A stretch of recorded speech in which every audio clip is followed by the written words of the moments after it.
big question. Are you buying the dip? Well, we're fully invested, and we're very comfortable being fully invested. I think our confidence in the bull market broadening out has increased in the last few days. So sure, the mega caps we think will continue to do well. Maybe nvidia, there are some questions about its exalted position in the training chip market.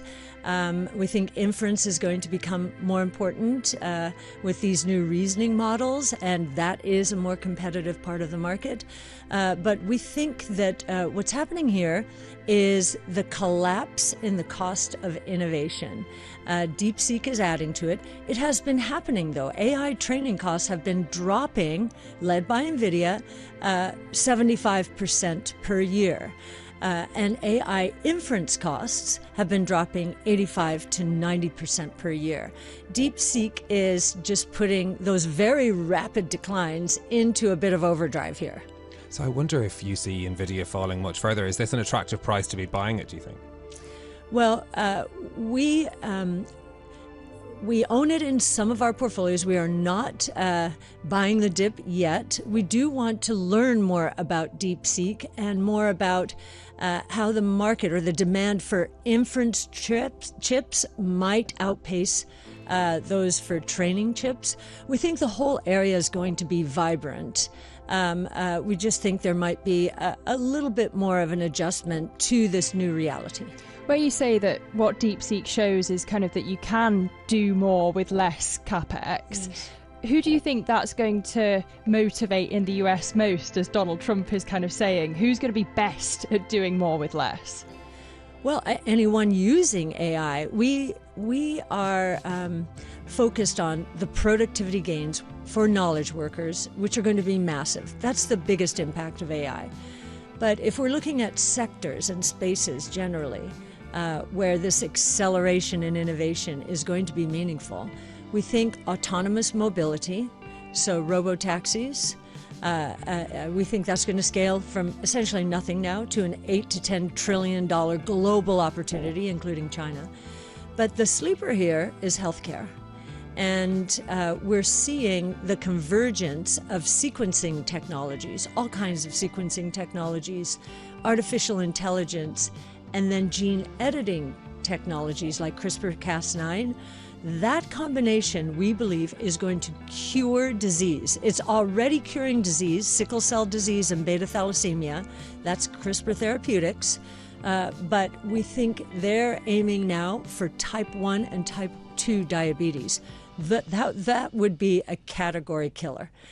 So think about that, curing disease, AI helping us decode the secrets of life, death, health. Those are two areas where regulation plays a big part. You've spoken about your optimism about deregulation under Donald Trump. Do you think those are two areas we should expect to see big deregulation about what technology can get involved in? Yes, I think in both, safety first, and I think anyone moving into this market or these markets would agree with that.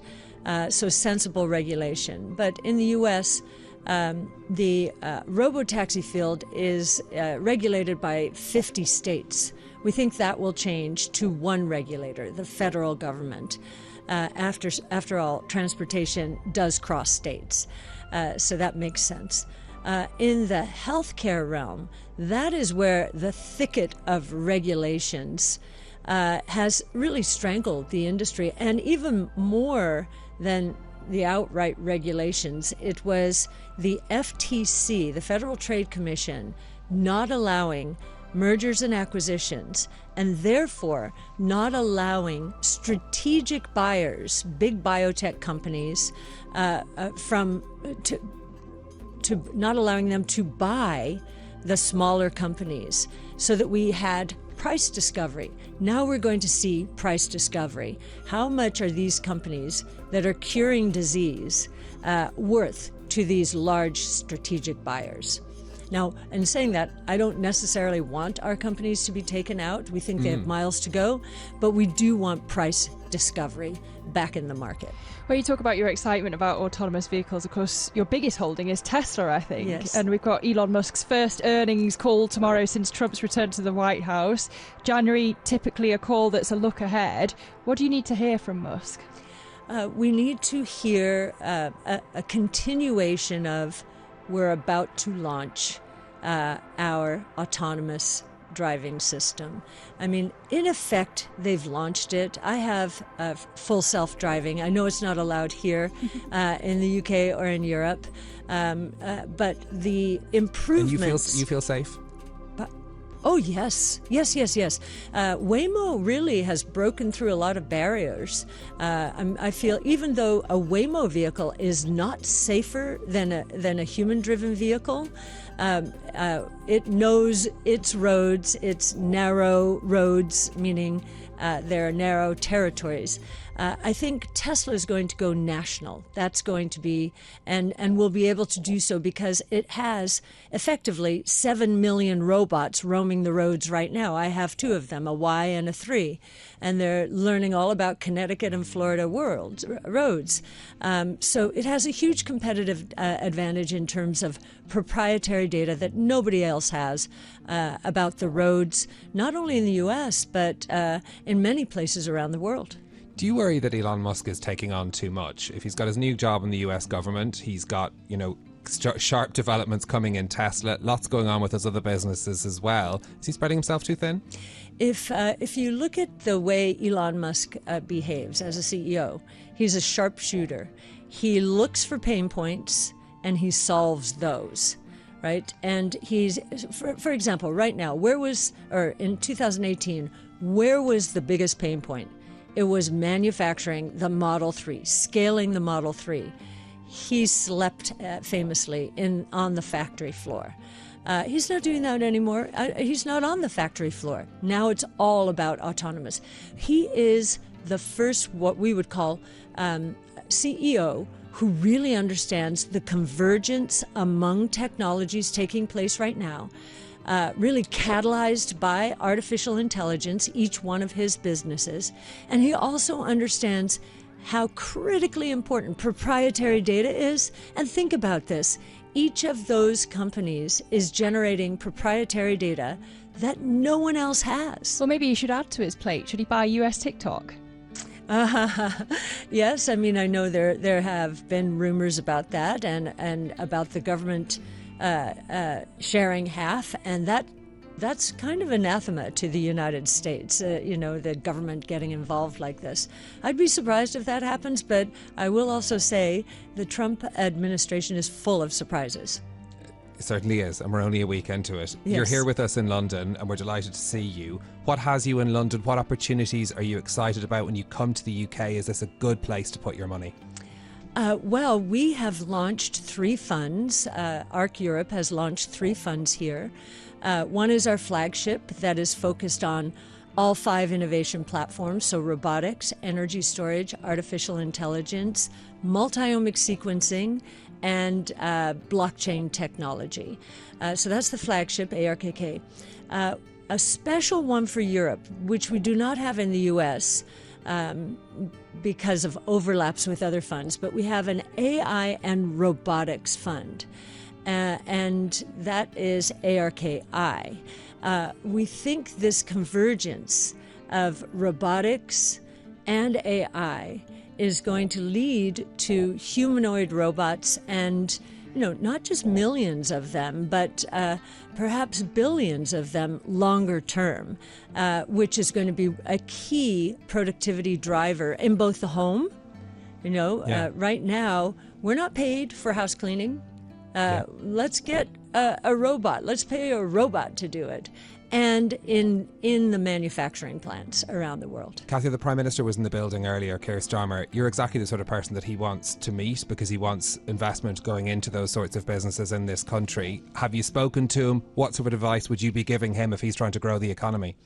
Well, half the solution is understanding the problem, and just making that statement suggests to me that he's saying, why hasn't this happened? And I also, over the weekend, heard one of the finance ministers, or maybe the finance minister, say the same thing. This is a mantra, and I think it has been catalyzed by artificial intelligence as well. If you think about the UK, you produced two of the most important AI companies in the world, DeepMind, which Alphabet now owns, and ARM, which SoftBank primarily owns. By all rights, you should be developing a deep venture capital pool here, feeding startups and nourishing them, and deepening your listed equity markets. And so I think that's what they're going to do, which is fantastic.